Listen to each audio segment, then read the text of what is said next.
Welcome, everyone, to the C-Suite Sales and Marketing Perspectives podcast. I'm Steve McDonald, your host, and today we've got a really interesting guest and conversation. We're going to be talking about why winning new customers feels harder than ever. What has changed and why, and how do we need to adapt to that? And to do that, we have Chief Sales Officer Tetiana Gorbunova. Now, Tetiana, you oversee a team of 40 different salespeople. I think you said you operate in 66 different companies or countries. You speak Dutch. You have a Japanese dog. You have a very international lifestyle and flavor here.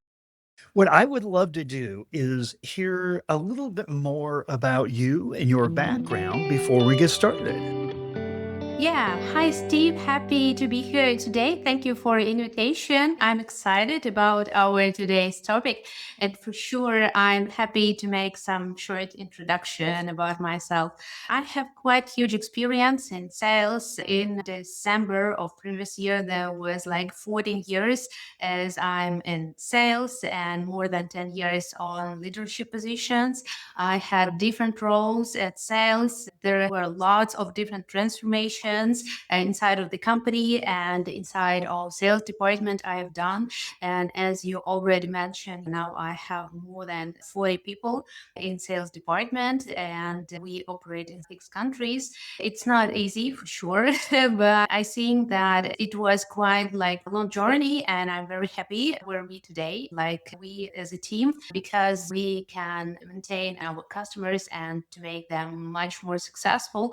But here today we're going to discuss what's going on in B2B sales and what is the way where everything goes and how to deal with that. Well, let's start out with there's a lot to deal with there. And the first thing is that, we're living in a time of more economic volatility, uncertainty, yet we still have to plan, we still have to forecast, not only for ourselves, but we have to do that for our clients in order to how to serve them. How does that impact, as you're a chief sales officer and you're looking at growing the business, how do you deal with that volatility? That's really great question. Steve, if I compare how we planned like even 5 to 7 years ago versus today, the difference is dramatic. Back then, forecasting like 1 or 2 years ahead was quite realistic. You could model economic trends, understand what is the situation of the market, what is the dynamic, and make fairly stable assumptions about how your industry would evolve. But today, the level of certainty it's gone. We operate in a world where both the global economy and individual industries are changing at an unprecedented speed, like microeconomic shifts, geopolitical tensions, technological breakthroughs, and new business models can reshape entire markets just like in a week. And that affects every single business, regardless of the sector. So, sure, long term planning hasn't disappeared. It's still important and it should be, but its nature has changed. Instead of building rigid linear plans, we now have to plan aggressively, but with like built-in flexibility and lots of checkpoints and metrics because we as C-level, it's actually our core responsibility to operate in uncertainty. Like I really love the idea to see the elephant in a fog. That means understanding where the industry is likely to head in, even if the path is unclear, and prepare the whole organization for this very direction. So for me personally, long-term growth planning today is less about like precise predictions and more about building resilience, adaptability, and strategic optionality. So you have to ask, what is our plan and how fast can we adjust if the plan breaks? And ironically, that's what makes sustainable growth possible in these volatile times. You know, listening to you there, and tell me if this is a takeaway that I should be taking away or not, is that to adapt to constant change, constant volatility in the market, where you said things can change, new technologies, AI, adaptations of AI, all kinds of things on a daily, weekly basis can change. What that means for me is we all have to spend a lot more of our time in the market and looking what's going on and how our customers are adapting to it, how it's impacting their needs, their challenges, what they're seeing, how they're adapting to it. Like, we've got to do a lot more research than we have ever had. That's kind of my takeaway from what you're saying there. Yes, sure. From one point of view, like more researches, but at the same time, you just have to realize that research is super important, but you'll never have enough data to make some decisions. Never. It will never happen. And that's just a big mistake. And I see, frankly speaking, on a regular basis, how different people, teams, companies make this mistake, unfortunately, like looking for the whole data just to be sure that they go in right direction. But now, when everything changes so fast, it's important to go fast and to work as a startup, even in case you are a super big corporation.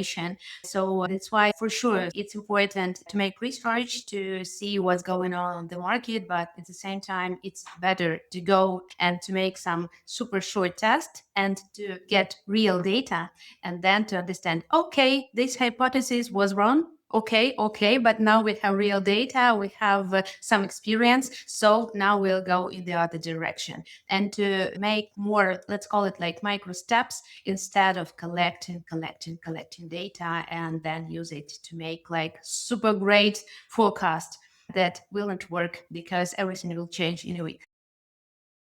So, we live in a world where we have more data than we have ever had before. I mean, we are drowning in data.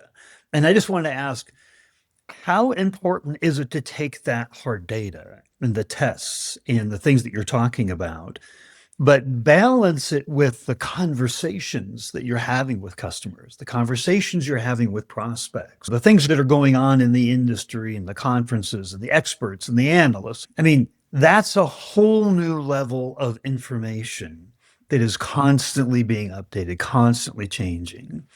How important is it to balance the data, but just with what's going on in the industry too?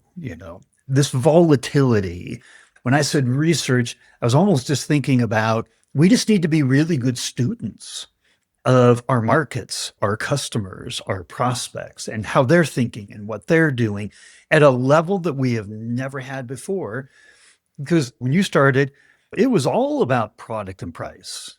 If we had the better product and we had the better price, we had a sales story and we could close deals. And it's just not that way anymore. So I'm just wondering, how has the amount of data, the amount of volatility, but then just the need to be in tune with the market changed? And how do salespeople, when you're talking to your 40 plus people on your team, how are you overseeing them and telling them how they have to be in touch with the market and up to speed with the market and how important that is? Yeah, that's a good question. For sure, we work with lots of data because we collect data from lots of customers, lots of different countries. We also see what's going on the market. But at the same time, we have to understand that, okay, we have some data, but it's already like historical data. And for sure, it can be that we just don't have like one more piece of puzzle that has our customer. So it means that, for example, our customer can see the situation from the other perspective. So that's why it's always like a dialogue. So we always ask it, for example, you see, we have this historical data. That's why we give you these pieces of advice. We see that this way it will work better just for you. And for sure, we always open to hear what is the voice of customer, because it can be that, for example, because we work in job industry and it's very dynamic. It depends not only country by country, but also by job segment. And that's why for sure we don't know what's going on in some industries in some countries where we have like not dozens of customers. And it can be that sometimes our customers can also be source of truth for us. And that's why we are always open to hear the voice of our customers. It's super important. You have to understand that, okay, one customer tells us today that the situation is not as we thought is, taking into account our data. And it also means that we should be ready yet to change our approaches, to be open for the other points of view. And it's really highly important. You know, it's interesting. You talk about the voice of the customer. McKinsey came out with a study a couple of years ago, and they said less than 15% of respondents in their study said that they consistently incorporate customer input into their decisions. And less than 23% say that they regularly engage with their customers to ensure that their offerings deliver real value. And they call this the great disconnect. Yeah, it can be for sure. It depends because we have customers with whom we work for years, like more than 7 years we work together. And sure thing, we understand that customers, they always have their goals. They would like to make everything like lots of optimizations to cut the costs, etc., and to get best performance ever from all vendors. And we also understand that sometimes, for sure, it can be that, for example, we have to work more than like advisors or as a guide just to let our customers know that, you see, the situation looks like this. And we can't compare, for example, the situation that we have today with the situation we had 1 year ago. For example, if we're talking about prices, budgets, or something else, sometimes we even understand that customers also understand that. And here we go into discussions. Sometimes we just have to highlight that we see what's going on because we have lots of data. And that's why, for example, we can't go in some ways of like change some setup of campaigns, etc. So it depends on the situation, on the customers. But anyway, for sure, we make like annual surveys. We ask our customers not only about how happy they are with performance, with our service, etc., but also about what do they think about the market, what are like the best players they see in our industry, because it's also important for us just to hear, to see from the other perspective, what do they see. And we also take into account like what type of customers gives us these or these answers, because it's also important, because some big customers can have the information about this segment, super small customers, they have like information from other segments. And it also means like the truth is always somewhere in the middle. You know, it's interesting. The whole conversation has been about how so much is happening, so much data is out there, so much to learn from the customer, so much is changing constantly. We have to be flexible. That is the exact same environment that we live in, that our prospects and our customers live in. They're dealing with the same thing.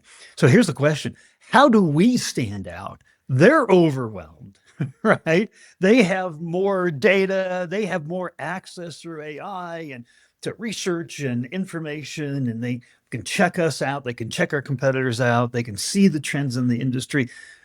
How do we stand out in that environment where they're feeling the same way we are, just from their point of view?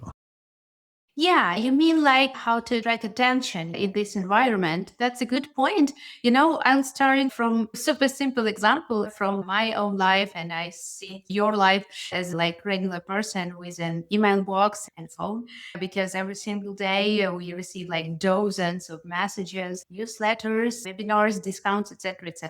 And even with all these super smart filters we have in email boxes and messengers, like separate and personal emails from this mass outreach, it doesn't really solve the problem. I mean that mass outreach is getting smarter too. And what does that lead to? Even if I'm actually waiting for some super important message, that it can easily get lost in all this noise.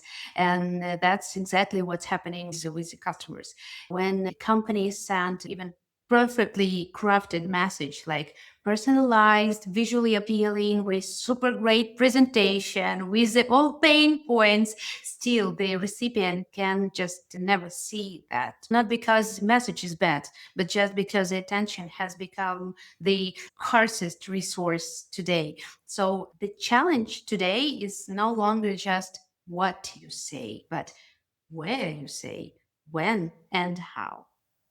All this forces companies to be much more intentional about customer communication and just to check, like maybe 4 points.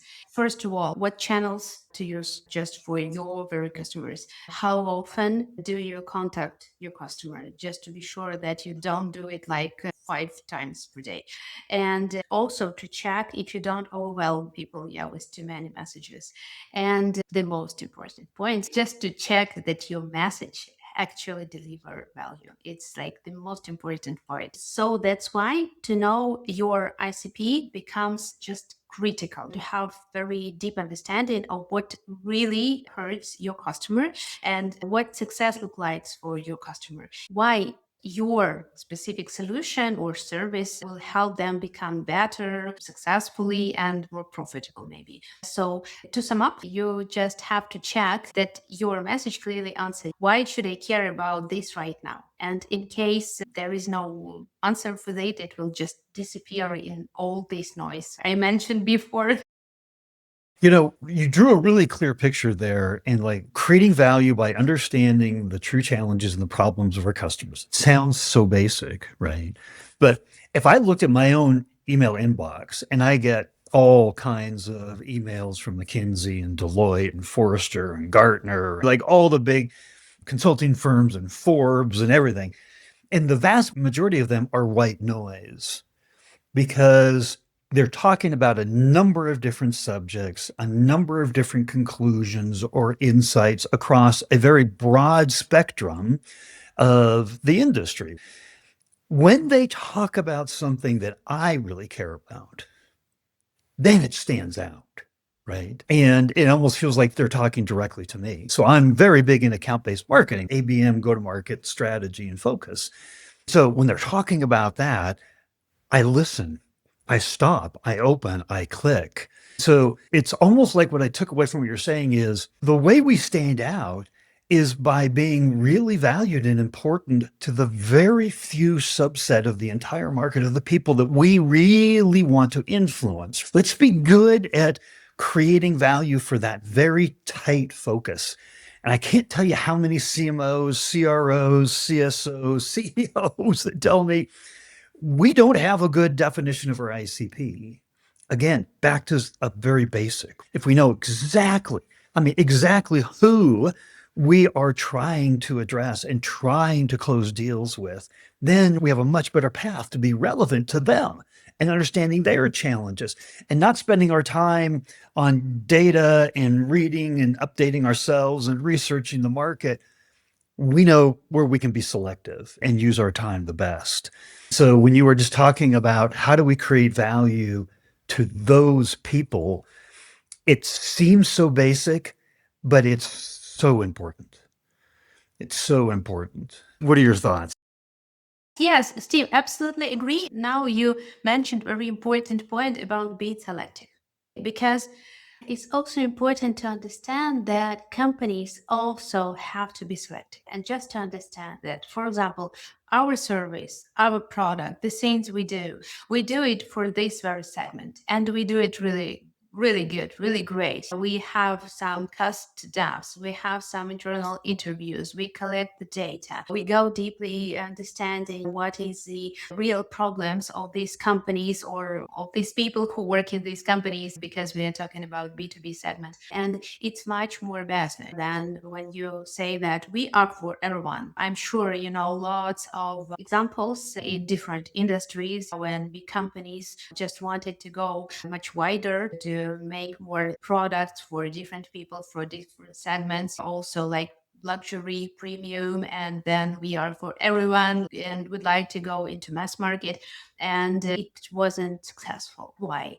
Because they think that they can work absolutely with everyone. Now, if we are talking about like B2B companies, the same way, you just have to understand for whom your work, for whom your product is. And then you can just focus on it and make really good and great things. And it will be much more better, because then starting with the communication via emails, via any messages, you can really understand what is the pain points right today for these people, for these companies. And for sure, then, for example, me or you will open this message because we are really interested in that. Because, oh, yeah, it's really my pain today. Oh, how it can solve my problem. Yeah, yeah, I'll check it. I'll check it. And all the other just click and please send it to spam box.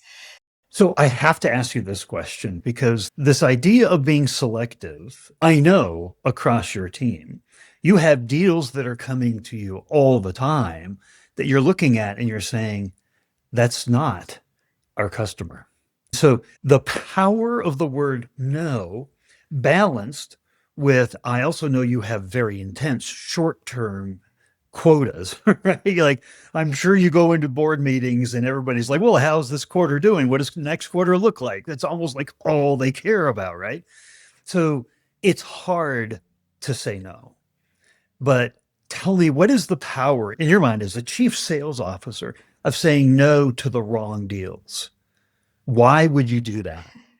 Yeah, Steve just had the same situation a couple of days ago, because I also joined one of meetings, and I just heard that we have now several customers, potential customers, and the potential revenue is super small. Then there are lots of things this customer would like to receive from us. I understand that it will be super hard, super complex customer, and I'm not sure that we will deliver value. And starting with this point, I understand that we have just to stop and just to be honest, first of all, just inside of our team, and then just to tell customers, sorry, now we can just stop everything because we understand that we just can't deliver. We can work on like free basis. Please, you can just receive candidates from us. That's okay. But we are not going to start a premium campaign because unfortunately it can happen. But on the other hand, fortunately, it's important to say no on the right time, because if we don't, then this very customer will start working with us. He or she will be super unhappy because we can't deliver value, or we can't deliver the service according to what this customer would like to receive. That's why in a couple months we'll get a situation that we'll just have to stop campaign anyway, but we'll have to spend lots of time and focus of different teams on this customer. And I don't like this situation. We even had a couple years ago the situation when I made like one policy about with whom we will not work. And then I also brought this idea to the board meeting, and I just had several arguments why we have to stop cooperation with the current customers, and we will not work anymore with the customers I made description in the policy. It was really good decision because after that I realized that my team has much more time to focus on the prospects, that my customer success team will make everything to make these customers really successful and more profitable, and it really works. After several years I see that the revenue we lost then, I can't say that it's in comparison that with the time we have now to spend for the customers we'd like to have and work with. It can't go just in any comparison. You know, what I love about that is you could say, if we have a really good definition of the ICP, why do I need a policy that says these aren't? But it almost takes it to a whole nother level. And without you having to be the bad guy all the time and having your team come to you and then you say, no, that's not right. You didn't listen. It's just like, no, guys, look, there's a reason why. And you took it to the board, and it verifies, it validates that the board, they just want fast returns. And by taking it to the board and getting their agreement, What that really validated for me was that the power of saying no is a revenue accelerator because it refocuses your entire team. It refocuses all the different departments. It stops all the waste and the churn from bringing in the wrong customers. So whether it's early stage deal, we're working on the right deals, whether it's customer success, we're actually able to increase our NRR, net recurring revenue, and reduce churn because we're only bringing in the right people. So it's like supercharging the ICP and saying, not only is this our definition, but let's go one step further. Here's a policy of who exactly isn't in our ICP. I think that's brilliant. That's my number one takeaway from our conversation here today. I love it. I love it. Tetiana, we've talked about so much. We haven't even gotten into about half the conversation we wanted to, but I have to ask you, from your perspective as a chief sales officer and an audience of B2B C-suite executives and an ABM go-to-market motion that are in this audience, if there was one thing that you wanted them to take away from our conversation today, what would that be? I think that nowadays, and taking into account everything we already discussed, that everything goes very fast, like changes in economy, in industry, etc., etc. I would like to emphasize that the adaptability and the openness to something new are the most important survival skills for the companies and for everyone, for the whole C level and for each employee, because now it's not just like nice to have skills. These skills are really important because there are like two different type of changes. Super big changes that we can see, like changes in economy, in industries. About such kind of changes we usually read in news, in social media, etc., etc. And at the same time, there are lots of these micro changes that are not so easy to see, but they happen almost every day in companies, like how we work in teams, some approaches, some cross-functional collaborations, etc., etc.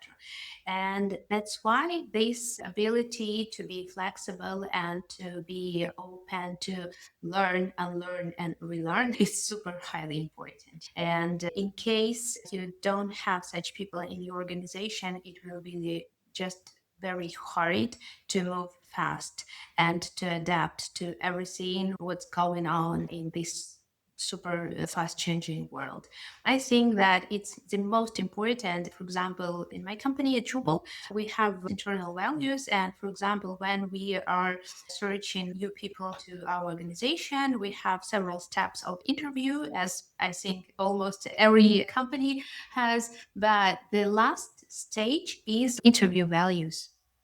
We just check if there will be match between candidate and the company. And one of these values is this openness to new things, to learn something new, because we understand that it's important for us not only to be sure that this candidate will be good in this very role, but we understand that maybe tomorrow the expectations can change a little bit, but in a year or in a couple of years, they can change significantly.